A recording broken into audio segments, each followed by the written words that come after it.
Керәшеннәрнең мәдәни үзәгендә Питрәч районының 2 авылында төшерелгән фильмның презентациясе узды. 5 ел элек керәшеннәрнең йолалары һәм традициялары турындагы документаль этнографик фильм төшерелгән.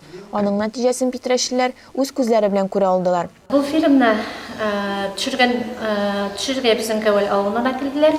Һәм фильмны төшергәндә минем әнием Бачкова Анастасия Филипповна, кайнанам Шипшова Раиса Яковлевна катнаштылар һәм инде туганнарым шулай ук катнашты. Фильмны төшерү 19 январьга туры килде, инде крещение көне иде. Һәм алар Шишмә янында суны изгеләндерү обрядында катнаштылар.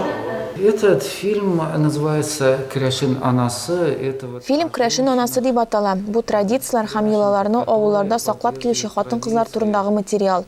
Без Керәшен авылларындагы төрле бәйрәмнәрне төшердек. Архив материаллардан фильм ясадык. Мы снимали этот. Фильмның авторлары Керәшен халкының фикере бик мөһим дип билгеләп үтәләр. Шунлыктан да алар проектны күрүче беренче тамашачылар булдылар да инде.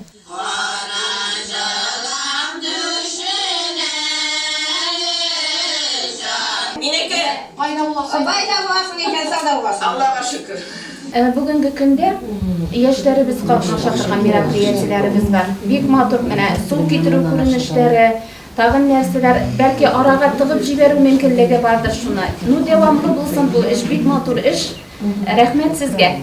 Мне кажется, что это представляет очень большой интерес, потому что фольклор Керәшен показали таким, какой он сегодня сохранился, на сегодняшний день.